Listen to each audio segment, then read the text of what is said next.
we have a place for you. You might be a medical doctor. We need that. You might be a dentist. You need it. You're an accountant, bookkeeper. We need that to run it.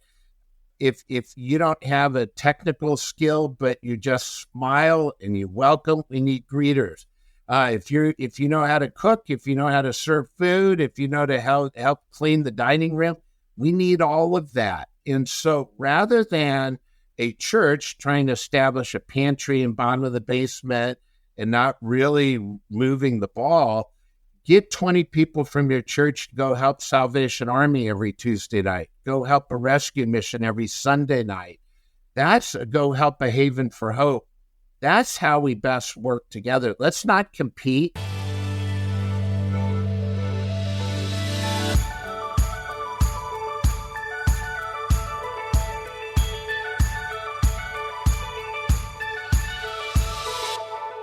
Hello, and welcome to the Shifting Culture podcast, in which we have conversations about the culture we create and the impact we can make.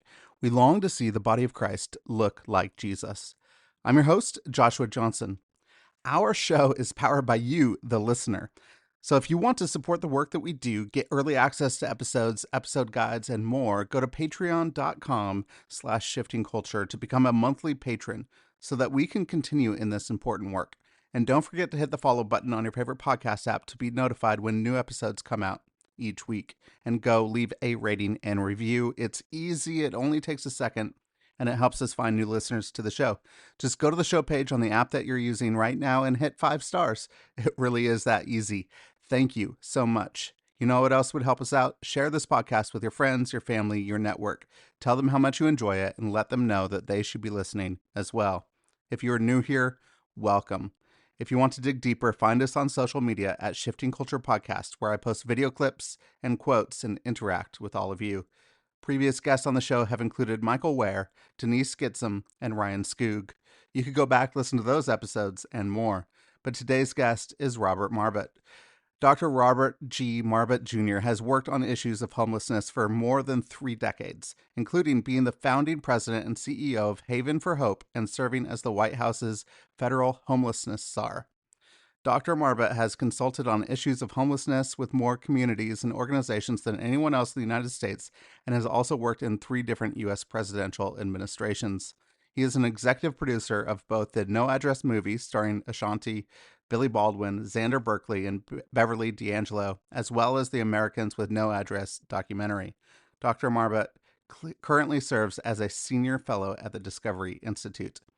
Did you know that there is a homelessness crisis in the United States? And yes, we have a conversation around the context of the U.S. currently, but there are a lot of helpful points that will help in different contexts around the world. So don't skip this one. In this conversation, Robert Marbut provides a helpful context about homelessness in the United States. He discusses the underlying issues that often lead to homelessness, like untreated mental illness, substance abuse. He emphasizes the importance of a holistic, trauma-informed approach that addresses these root causes through treatment and not just giving out housing vouchers. Collaboration between different organizations like churches, nonprofits, and the government was highlighted as a key. So, practical steps that communities can take include prevention programs, transitional housing with wraparound services, and bringing all stakeholders together with a shared vision of helping people recover and rejoin the community. So, join us as we tackle the homelessness crisis. Here's my conversation with Robert Marbut. Robert, welcome to Shifting Culture. Really excited to have you on. Thanks for coming. Thanks for joining me. Thank you for having us on, and more importantly, thank you for caring about this topic. Yeah, well, it's an important topic because Jesus came for the least, the last, and the lost. He came for all people, and people need help, and I need help. But homeless people need help as well because there's all sorts of different issues, and so I want to tackle it in a holistic way, but as we're talking about homelessness now, I want to start with your story of how you got involved in it and how the intersection of faith and your advocacy of homelessness started. Well, it's a true but sad story. I was a member of a high school youth group at a church, And we had a pretty famous pastor, Reverend Louis Abendon, in the Presbyterian denomination. And he came in one day and he said, I had this, I'm going to way oversimplify a short story, not nearly as eloquent as he was, but he goes, had a great sermon set up today. And we came in and found a gentleman who is experiencing homeless dead at the doorstep of the church, trying to basically scratch his way to get in to warm up. And for us in San Antonio, I think it was in the 20s, which is really unusually cold for us. And the gentleman passed on at the doorstep of the church. I mean, both a tragic literal story, but also very much a parable of somebody trying to get in for help and get into church. And so he said, we're gonna change. And immediately he started a process of creating what later became known as the San Antonio Metropolitan Ministries. And that was basically the first major homelessness service agency in San Antonio. And it was sort of designed after the Metropolitan Ministries in Tampa. And so that became, everybody in our church became involved from that point forward. It's nice that you, as somebody, person of faith, and a church says there is a place for us to get involved and to put our focus. And a lot of times we don't know where to put our focus, but we got to figure out what is the problem here? What is our homelessness epidemic? What are you seeing around the country, at least in the United States? What is going on with the homeless population? So you got several things in there. Let's unwind them or peel the onion back.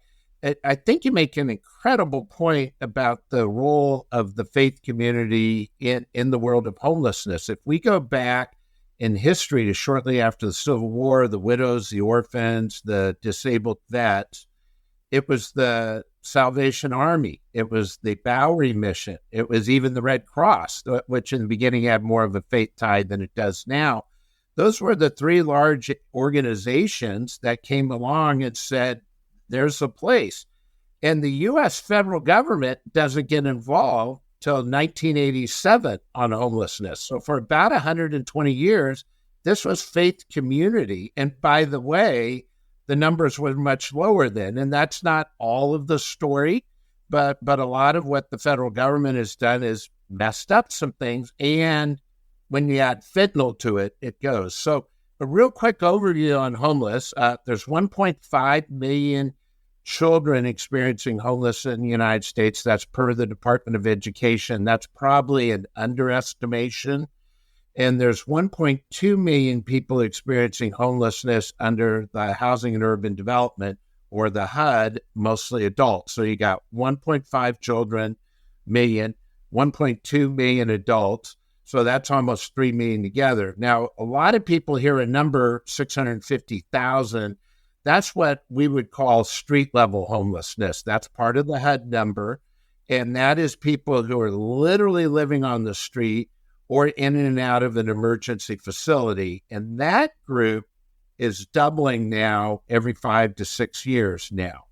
And that group, and we got a lot of really good, solid research in that.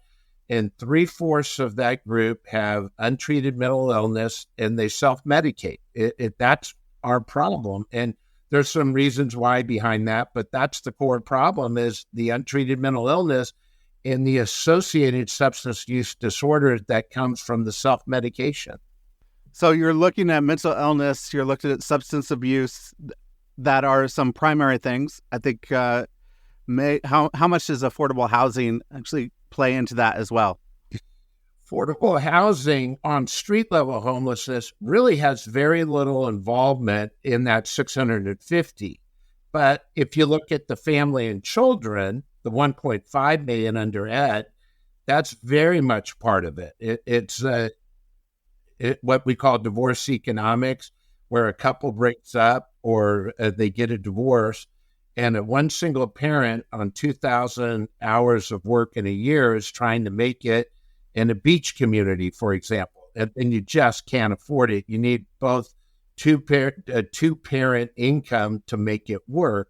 And so family and children is very sensitive to that. And they're also sensitive to fostering out of children and domestic violence. And so that seldom will you find one issue only if they're normally interconnected, like a domestic violence.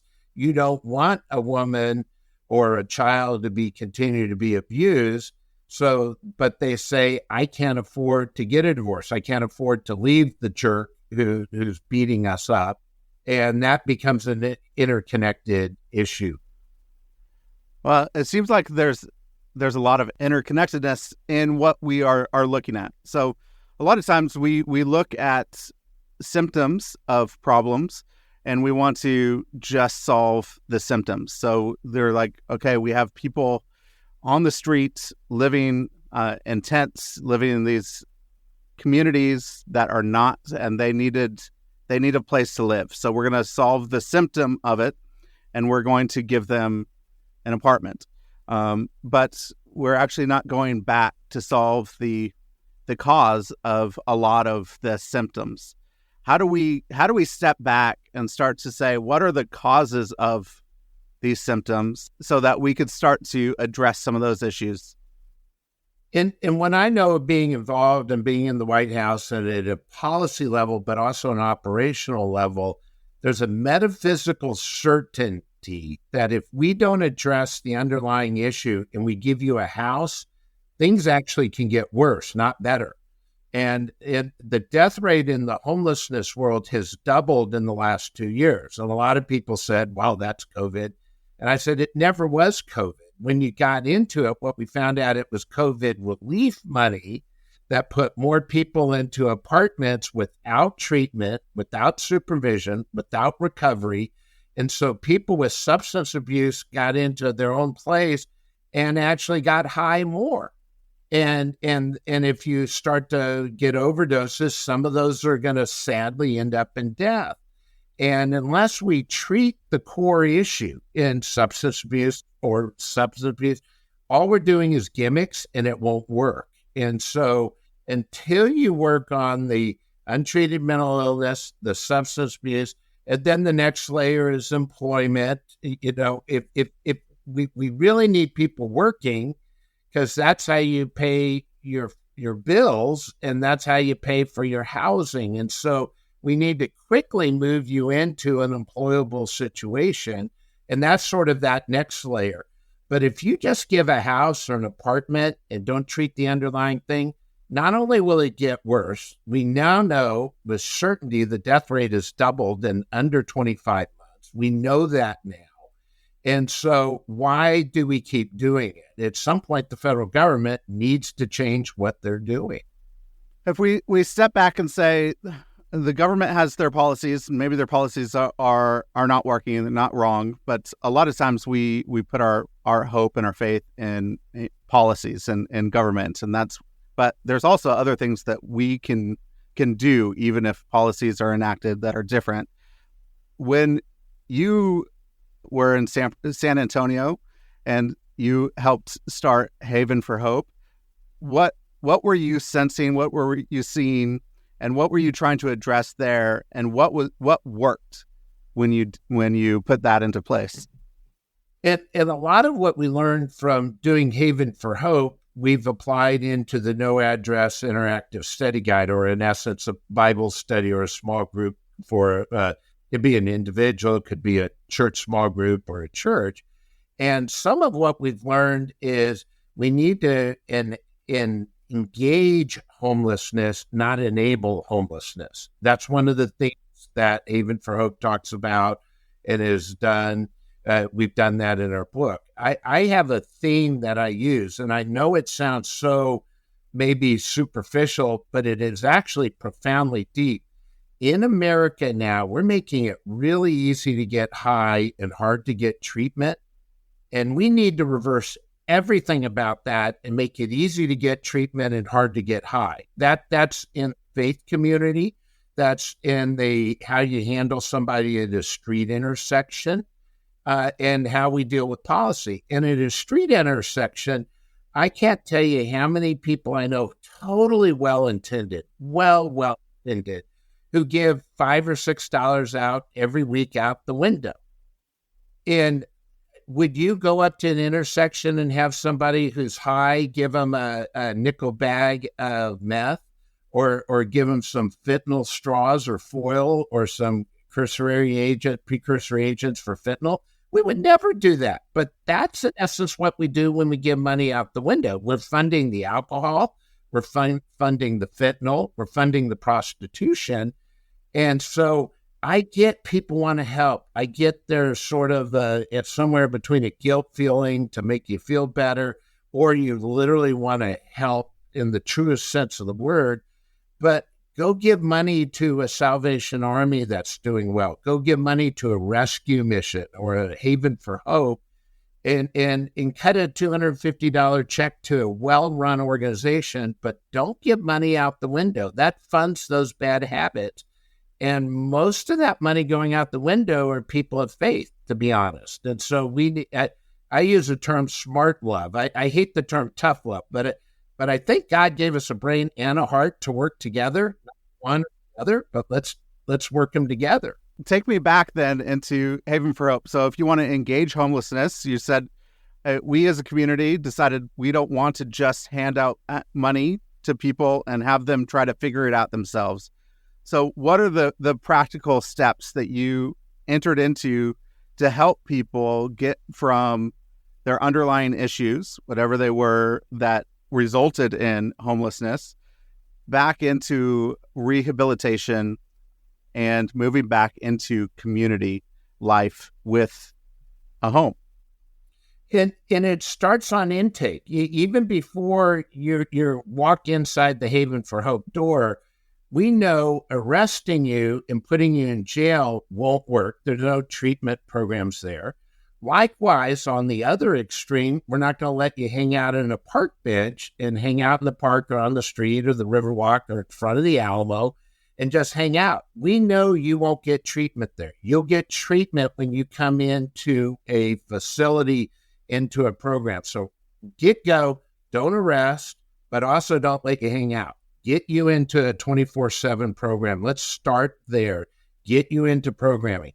Then the next layer is we know so much what happens on the street is trauma generated. And so there's a term in the service industry and the faith community and the clinical community called trauma-informed care. So we start with trauma-informed care. What are your unique issues? What are Robert's unique issues? What should we do to address those so that we take care of the mental health, behavioral health issues, we reduce the substance use because we don't need to self-medicate, and we get you job ready. And then that gets you into, do you have the proper IDs? Do you have your Social Security card? Did you lose it? Did you trade it? Did you sell it? And you go through a lot of other layers. Do we need to take care of your dental care? Because you've been on the street for 3 years. You haven't brushed your teeth in literally 3 years. So there's both pain involved. You can't eat as well and such. So you go through all those layers, and we help work beside you to help that transformational process to occur, where now you have a job, you have your finances, you're making better decisions. I mean, you make the point, we all need help. None of us are perfect. I mean, we all stumble. We all do. But how do we help come beside somebody and do our best to help foster an environment that they transform and recover, and through the use of treatment and trauma-informed care, they're job ready? Oh, I know one of the things that's hard within the church is that we think that a lot of the services can be done within the walls of the church, but a lot of people actually don't have the expertise in trauma-informed care within the church. How can the church partner with others that are doing some holistic care, trauma-informed care, so that we could actually help? Because we're mind, body, spirit.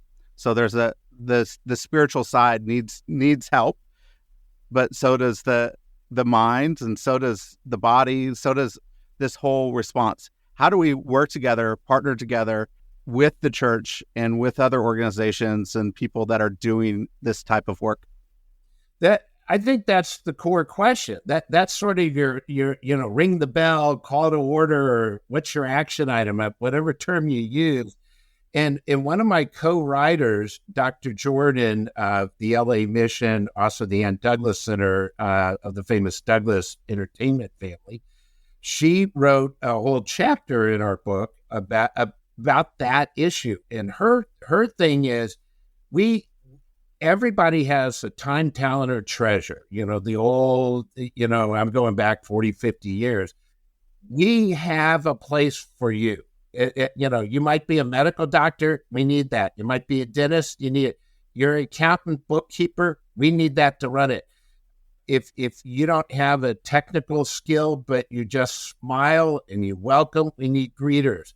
If you know how to cook, if you know how to serve food, if you know to help clean the dining room, we need all of that. And so rather than a church trying to establish a pantry in bottom of the basement and not really moving the ball, get 20 people from your church to go help Salvation Army every Tuesday night. Go help a rescue mission every Sunday night.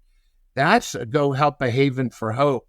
That's how we best work together. Let's not compete. Max Cato he has some videos in our book, and he talks about, let's stop competing and start collaborating. Let's start working together and coming along each other, and let's develop those skills and expertise to help provide the best environment for people to succeed.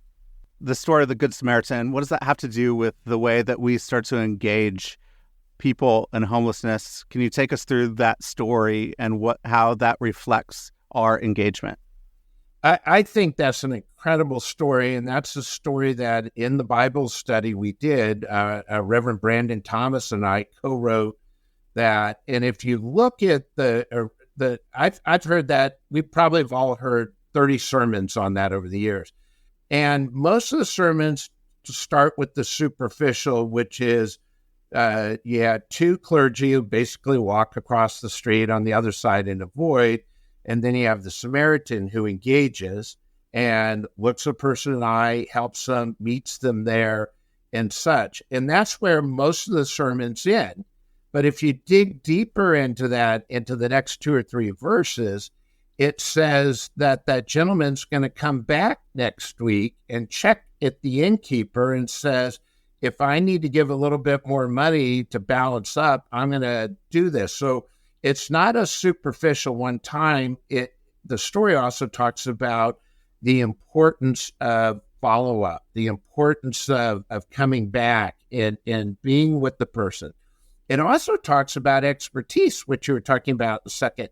In essence, the innkeeper is the expertise. They know how to run a hotel. I don't know how to run a hotel.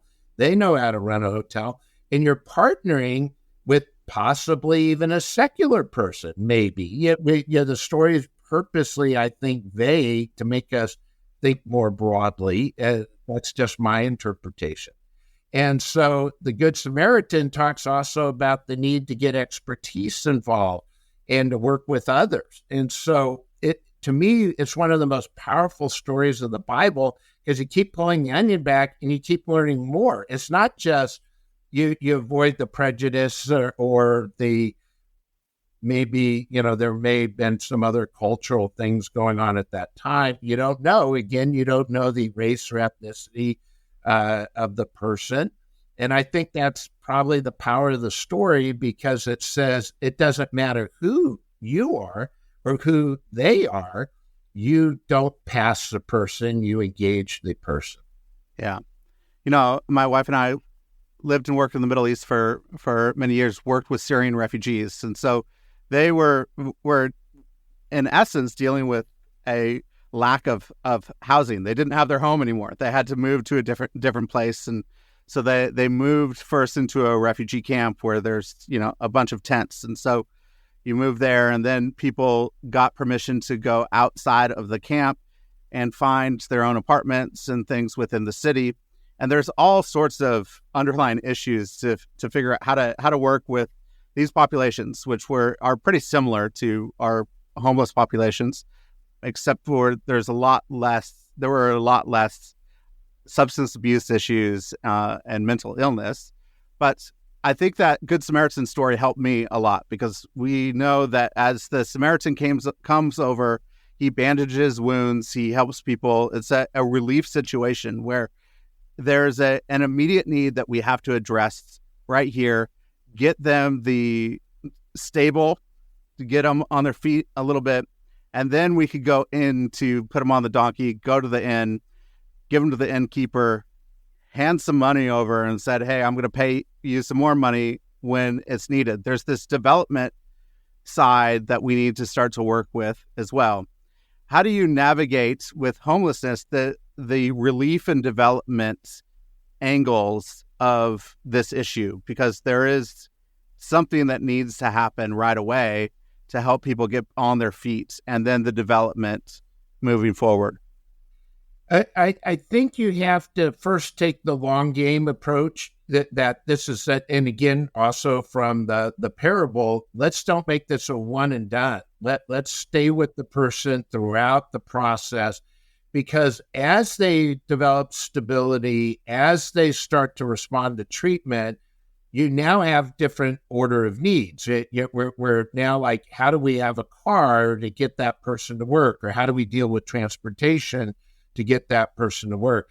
I remember one of the earliest stories we had at Haven for Hope. This person was thriving, doing really well, and they wanted to work in a warehouse. That was their passion. And the person used to run a forklift. But they learned to do the forklift, never with all the proper safety and such. And we found out to get them into this really important, I think it was the H-E-B grocery store chain, he needed to get a certificate to be able to, for insurance and all. And it turns out there was no organization around that would help him get a certificate. And I think it was a $500 training program and to get certified. But that person, once they got it, got like a $58,000 job with all sorts of overtime on top of that. And they suddenly were making more than a college professor was. But it was, nobody would help them with that certificate. And that was their unique need. And everybody has that unique need. But the other thing, let's also remember the value of the faith community is also rebuilding just relationships and community and working with the brokenness. That's also all part of that sustainability. It's not just financial sustainability. It is sustainability of faith. I always think the reason why we are encouraged to go to a house of faith every week is to recharge ourselves, to remind us we're not on this all alone. We're with other people, and sometimes you might energize them. Sometimes they might energize you. One of the controversial things about you when you were appointed into the White House is that for the people that said housing first and people that want housing, and you said housing fourth because there's other issues that we need to take care of. There was miscommunication or misunderstanding, I think, on both sides. And I think what we're dealing with in here with the story of the Good Samaritan, you actually have transitional housing, or you have shelter for somebody, and there's some development work, care, and then you could get into some long-term solutions, long-term housing. Can you just go into the difference between what you were saying with housing fourth and then the housing first population and what's going on, and why are people misunderstanding each other? And I think in some circles it's a misunderstanding. In some circles it's what do you value? The housing first is an extension of the harm reduction movement, and to way oversimplify it, it says we're going to give you a voucher, we're going to get you into housing first, and then we'll work on anything else later. That's it. I come from a treatment and recovery model that if we put you into a place without treatment and recovery, if you have a substance abuse, you're going to die.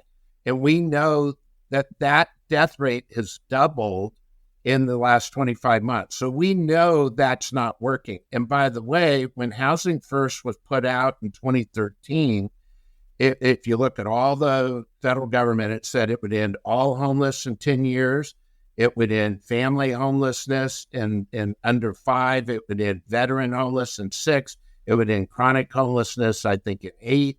None of that happened. And I'm not surprised it didn't happen, because you need treatment in order to get recovery. It would be like taking somebody who has a heart attack. We're going to take him to the ER, but they don't see a doctor, they don't see a nurse, they don't get a test, they don't get medicine, but they're in the ER. They got a roof over their head.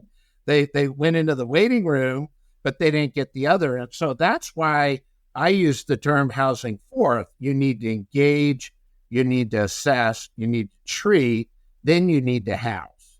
And there are a lot of people that I'm here in Washington the last 2 or 3 days, and there are people that were sort of on the housing first train in the beginning because it sounded good. But now that it's now been 10 years, it did not end homelessness. It actually increased homelessness. People are now realizing treatment and recovery are part of it. And we're very, very careful, the group that I work with, that says housing's part of this. It's not housing, it's part of it, but it has to be part of a holistic treatment program. And if you do that, then it will work and it will stick. I want the housing to stick when a person gets housed, not just churn and people fall out of the program because they're not ready for it. How do you then help people be safe in the while they're in the either, treatment first before they get homes? When I know that a lot of places there's a lot of violence, and there's a lot of theft. There's things that are happening in encampments and homeless encampments. So while that is happening, before they get housing, how do we keep people safe? And how can we say, we're going to not have the violence in those places? In encampments are some of the most dangerous places in America. I go into them probably every week. I'm in 2 or 3 encampments on an average, and they're guns, they're knives. What could possibly go wrong with guns and knives when you have a lot of meth and fentanyl in the encampment? I mean, literally, I'm not joking. I mean, you got an upper and a downer. And 3/4 of the people are on some sort of substance, and then you got guns, knives, and chains. And now you're starting to see very aggressive dogs. When I talk to city managers and police chiefs, I always ask them, when I sit down, I start asking them really weird questions, and they all go like, "What? That doesn't have it." I go, "In your encampments, do you have a lot of dogs now? Are they increasing?" And they're like, "Oh, yeah."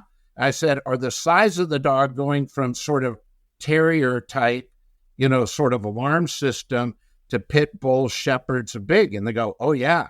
So the more number of dogs you have and the bigger the dogs you have is a sign of violence. And then I'll ask them, is your male-female gender mix changing in the encampment? So are they becoming more male-oriented and less female? And they go, "Oh, yeah." And I said, in about 6 months, you're going to lose control of that encampment, because that means that you're getting bigger, aggressive dogs. It's becoming more violent. The women are leaving.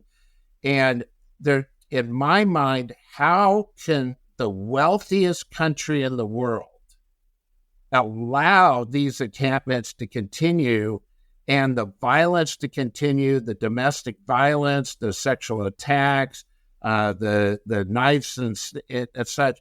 How do we allow that as a society? And I don't care if you're Republican or Democrat or liberal or conservative. It doesn't make sense to me to say we're going to allow encampments to exist. Or there's some cities who are creating encampments. They're saying, here's our designated encampment area, and they never do well. There's nothing about an encampment that helps a person get out of homelessness, period. And it hurts the individuals, and it also hurts the fabric of the community. So we need to get people into treatment. We need to get people in the appropriate level of housing. We need to move through the treatment program so that people will one day be self-sufficient. But allowing encampments to exist is, to me, one of the nuttiest things I've seen. And I've met with mayors who say, well, that's it's almost like a containment zone. And I hate that term, but that's a term they'll use. And I'm like, this doesn't make any sense to me at all. Well, I think there's a lot of good things that help us engage this crisis now and get people into treatment, move them forward for some long-term care. So as people are engaging that way, what can we do for the long-term care before homelessness happens with people? How can we start to build community, engage community through faith-based initiatives or the church, and recognize what are these issues before they get all the way down the line into homelessness? How could we start early? And prevention is the best. I'm old enough, maybe you're not old enough to remember that old Pennzoil commercial, pay me a little now or buy the engine later. It really is. If prevention is the most genuinely faith-oriented program, because it says, let's avoid the horrible trauma that we know will happen. Let's deal with the little trauma now. And so prevention is the best thing you could do as a person of faith. It's the most productive. At a policy level, it's also the most cost-effective, and it's the best for the community. So whether you're judging it on finances or community or the individual community of homelessness, it is the best to prevent that from happening in the first place. In most of our anecdotal research, it's about $1 of prevention for $8 72 hours after a person becomes starts experiencing homelessness. It's about an 8-to-1 benefit. So you want to do prevention. Another thing you've talked about a couple times, transitional housing is outstanding. Transitional housing with supportive services is by far that bridge that gets you out of the emergency shelter, but gets you going. Maybe you're not totally have everything going, but you're going to AA meals, you're going to Al-Anon, you're doing your job training, you may have some daycare involved, whatever. Transitional housing is fabulous, especially with rich supportive services. Unfortunately, the federal government in 2013 said we're going to stop funding that. And transitional housing before 2013 was as a policy, was really good. And the federal government said, we're going to cannibalize that money out of transitional services. We're going to cannibalize wraparound services. So before 2013, the federal government required you to have wraparound services. After 2013, they said, we're going to take that money away from both those programs, services and transitional, so we can pay for more vouchers.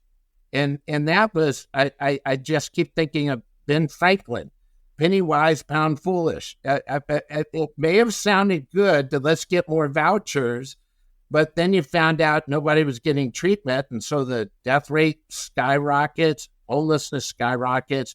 So we whatever the housing is, whether it's small housing, transition, the tiny house movement, which I think has a lot of merit to it, if it accompanies wraparound services, transitional housing, and then long-term supportive housing, if you really have robust services with the housing, we know it works.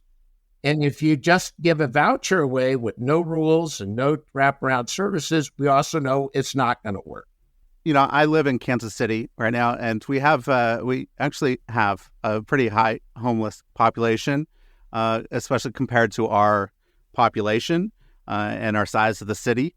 But we also have some really good services and nonprofits working things. I have a friend that runs River of Refuge, which is transitional housing, which is right down the road from my house, right down the road from my, one of my pastor's houses is tiny homes for veterans and people that were experiencing homelessness. And now there's some houses there. And then there's some more services.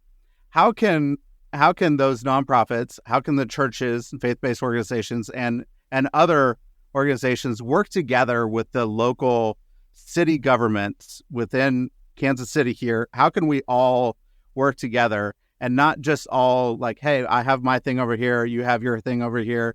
What does it look like to engage the government and city services with nonprofits and churches? And I was in your community twice last year and met with a couple of your appointed officials, I think a couple elected. I went out, saw the encampments, went to the couple rescue missions, the Salvation Army. I think I went to I don't know the name of the one you did with the veteran, but I went to a veteran program that sounds like the one you're describing. So I think it was that and such. And here's what I know in just going around the country. This problem has gotten so bad, we need everybody helping. We need everybody in the boat rowing the same way. We need faith community.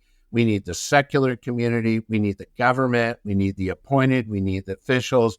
We need conservatives and liberals. We need everybody working together. And that's if you look at San Antonio, Haven for Hope, we have 198 agencies now, ballpark, that are under one campus.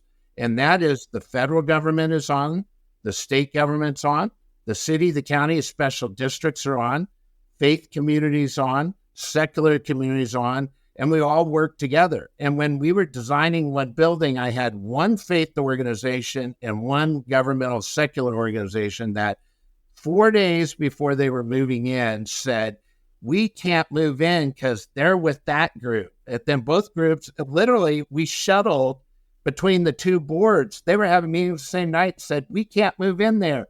Do you know those are snake handlers? I mean, I literally was told that on one side, and I was told the other group was the devil. You can't make this up. So I said, how about I put a door between your two programs? And it literally, we put this door in, it cost $250, solved all the problems.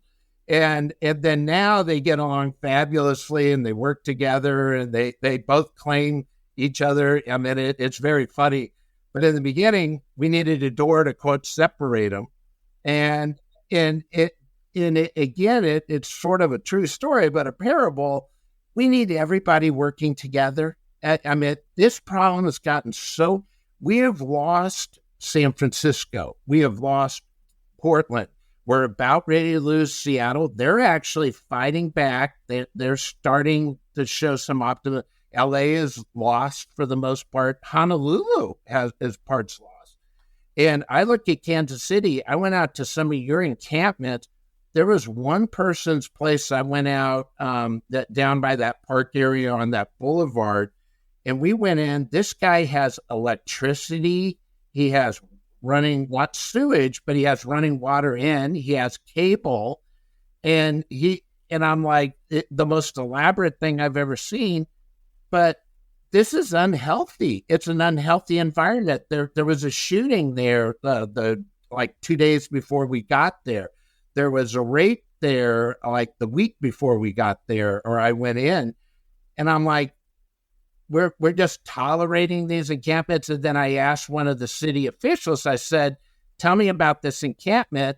And they basically said, since the citizens don't see it, we allow it to happen because we don't want, it's sort of out of sight, out of mind. And as long as it's not on the main street, we're going to tolerate it here. And I'm like, oh my gosh.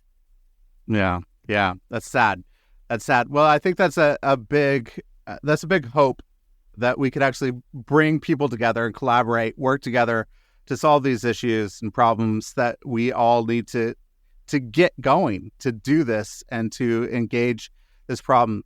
You know, what you have done here with the No Address, the study guide, there's a documentary coming out, there's a film coming out, there's a novel, there's all sorts of things. What is your major hope as these things start to roll out? What are you hoping that people will get from this? We have 5 products under the media products under the No Address umbrella. And we have, I look at it instead of sort of 5 different things, I actually think of it as one is the interactive Bible study, which you can get on Amazon now, or you could go look us up and get a group sale for your church. That's about how does the faith community readdress, re-engage, because in many ways the faith community exited the field after being the only people on the field for 120 years. How do we do smart love? How do we work? So that's the Bible study. Then we have the Americans with No Address documentary, and that's for wonky world. That's for my old White House friends. That's for the Capitol Hill staff in Austin, Texas, and you're on the overlap 2 state capitals there. For you, Austin, Texas, Sacramento. And so the Americans with No Address is wrong. It's what is wrong with our policies? What can we do to fix it? And then the No Address main movie, or the theatrical full release that stars Billy Baldwin, Beverly D'Angelo, Xander Berkeley, Ashanti, and such. And that's for the general public. That's for what can the general public do? How can we get engaged? And we have a soundtrack with that, a novel with that. So those 3 products are for the general population we need your help. We need you to engage. We need your time, talent, and treasures. And we all need to be working together. This problem has gotten so bad in most of America, everybody needs to help. I spend most of my time, I don't want to work with them. I don't want to work with them. They don't know this and they don't know that. If you keep doing that, you will become Portland. You will become San Francisco. And sadly, some people in San Francisco are starting to do some things, but they're 20 years too late. And I don't know. I think it will take a really long time to recover that city. So if you're in a city that's not there yet, there's great hope. San Antonio is doing it well. Pinellas County in Florida, which is West Tampa, they're doing it well. Then there's small places like Fort Smith, Arkansas. They had a 4-mile long encampment along the river. You go there now, they've set up a program, River Center for Hope, and they've set up this really cool program there. And you know what? That encampment's gone.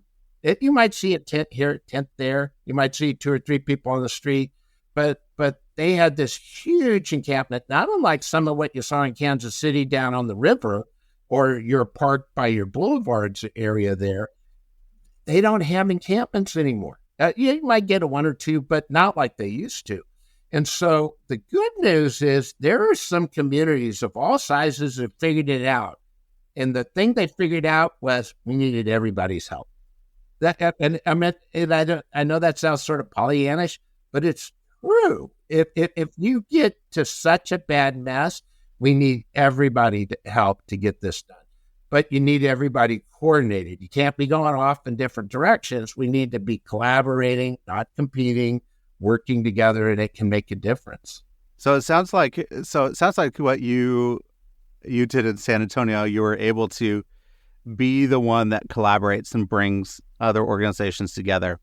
How can we find those types of people, the collaborators, the ones that bring people together, organizations together to coordinate? Where are those people coming from?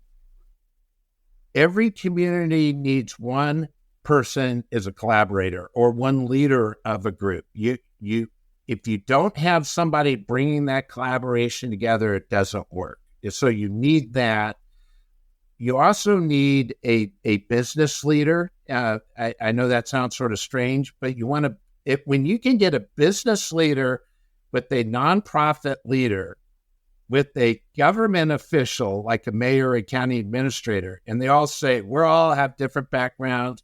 We may not look the same. We may not come from the same part of town, but us 3 are going to work as a team. And in San Antonio, we had Bill Greehey, who was the chair of Valero Energy and later New Star Energy. We had a great mayor, Philip Hardberger. At that time, he was Tommy Lee Jones' father-in-law in San Antonio. And so then you had me sort of on the nonprofit mechanical side. And the 3 of us and I can't tell you, there's nothing the 3 of us had in common until we started to agree we all need to work together. Then we added the faith community with Reverend Louis Zabindin. And then he brought the faith community of all faiths. And suddenly you had business, faith, agency, and government all on the same team, all working together.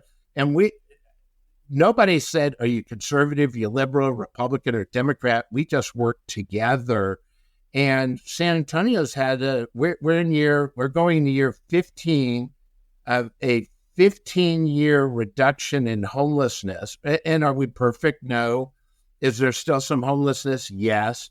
But a 70-80% reduction of homelessness and people graduating and getting out of homelessness, that helps the people, that helps the community, that helps everybody. It's good. So if somebody wanted to get together and start to collaborate and bring these people together, and then to have a call to action, how could people? Is there a way to say, I want to host a screening of the No Address movie, and then afterwards have a call to action afterwards and move people into some engagement? Absolutely. And you can go to noaddressmovie.com or if you type in, I think we got so many hits now. If you just type in No Address Movie, it will come up. And there's a place to sign up there if you want to be, we call it the 500 movement. We try to get 500 communities or organizations to get who do exactly what, start with the red carpet screening, get the Bible study, get the small group study, see the documentary, and then start working together. And that's a start of how we do that. So you can go on our site and find that information. When the documentary comes out, I think it's really going to help a lot of policy people just to dig in, because a lot of documentaries tell you what the problem is, and they don't tell you what the solutions are. We spend the front end of the movie saying, here's the problems, here's what's not working, and then we show you 6 or 7 examples, a big, small. And to me, one of the coolest examples we got, this is when you say we turned, a group turned it on the head, is Johns Hopkins University, a secular, one of the best medical programs in the world, top 3 or 4 in the world. They put a clinic inside of a rescue mission, a faith community right in the middle of downtown Baltimore that had the highest, I think, overdose rate at that time, 15 years ago in America. And there may have been highest in a certain bracket of city size. And they took it on, and you got Johns Hopkins, the science and medicine, can't get better than them. And then this Helping Up, which is part of the Citygate Network Rescue Mission Network, the old Union Gospel Rescue Mission Network. And these two, who you would never think work together, one built the program inside the other, and they talk about how they work together. And right now, Johns Hopkins, the best clinic Johns Hopkins has, outreach clinic, is right on the rescue mission. They have the highest attendance and highest success rate. So again, let's work together. Yeah, that's fantastic. Robert, I have a couple of little quick questions I like to ask at the end. And so the first question is, this is the speed round. The speed round. Just to, if you could go back to your 21-year-old self, what advice would you give? Oh, gosh. Be more patient, more forgiving. That's great advice for all of us. We need to enter into that. Is there anything you've been reading or watching lately you could recommend? Right now, I've been reading a lot on recovery, and I've read several different books on recovery and the importance of trauma-informed care. There have been several books from a wide spectrum and such, and I've been reading a lot about harm reduction, which the more I read about harm reduction, the more I'm worried about it. And it sounds so good. It's a great moniker, harm reduction. Who's against harm reduction? But it really goes against, I know I said this before, but I really believe it. In our country, too many places are making it easy to get high and hard to get treatment. And we got to turn that on the head, and we got to make it easy to get treatment and hard to get high. And the harm reduction books that I've been reading, talk about, oh, let people drug up, let people go do this, let people do that. And it's just not working. And so I try to always read about 30% outside my core area of expertise.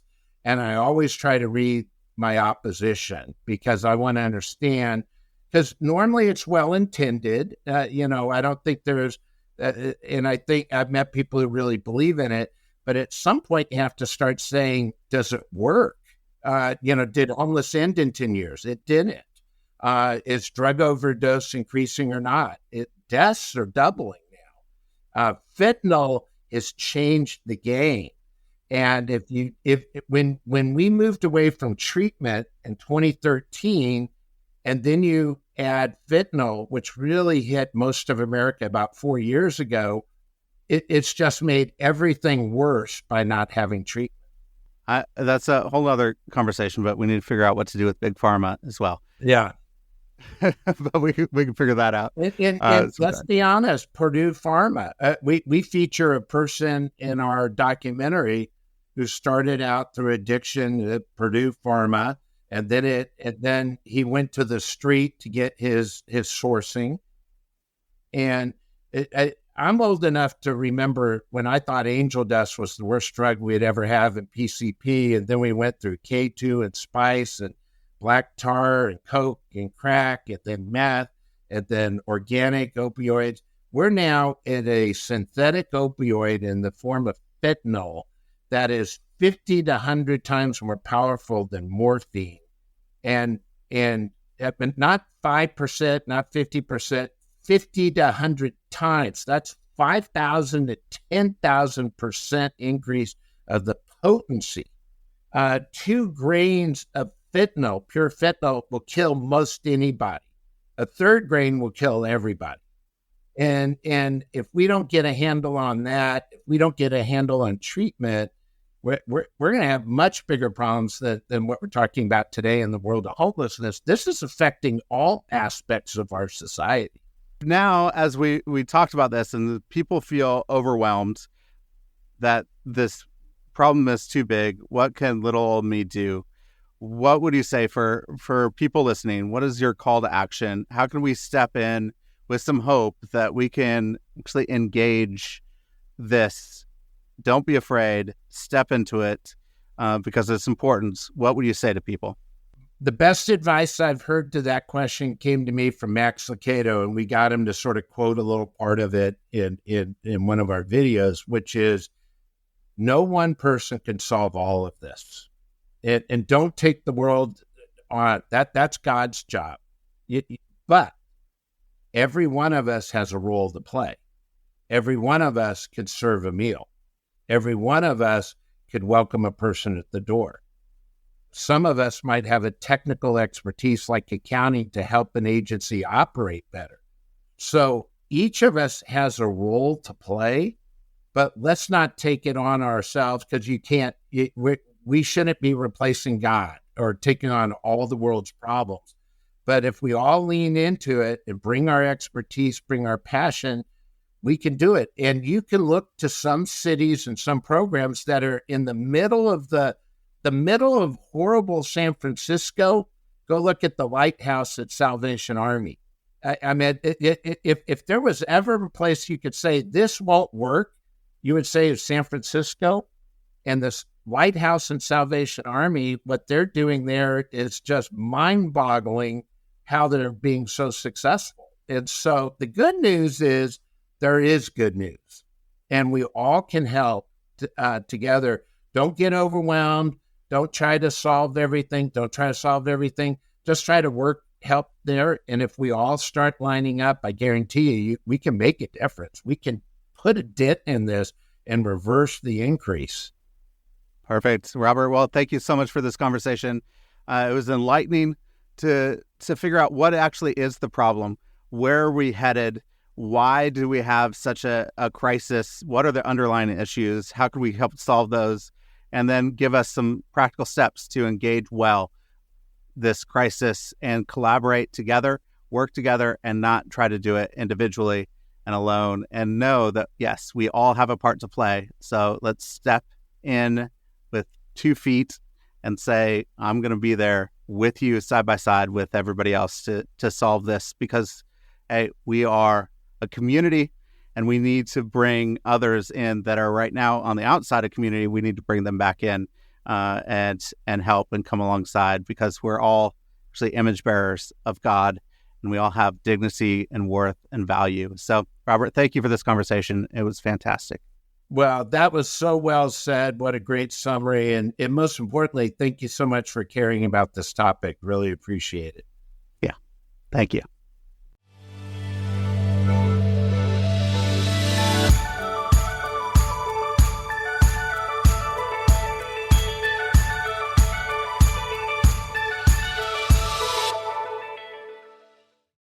Thank you so much for listening to this episode. If you want to see more episodes like this, go to patreon.com/shiftingculture and become a monthly patron of the show. You can help us produce more episodes so that we can see the body of Christ look more like Jesus. If you become a patron on patreon.com/shiftingculture, you will get early access to episodes. You will get episode guides. You will get bonus shows, hopefully, and more. So go to patreon.com/shiftingculture and become a monthly patron. Also, leave a rating and review on Apple Podcasts. It really helps us out and helps us find new listeners to the show. And just go and share this podcast with your friends, your family, your network, people that you think would enjoy it as well. Thank you again for listening to the show. I hope you have a great week.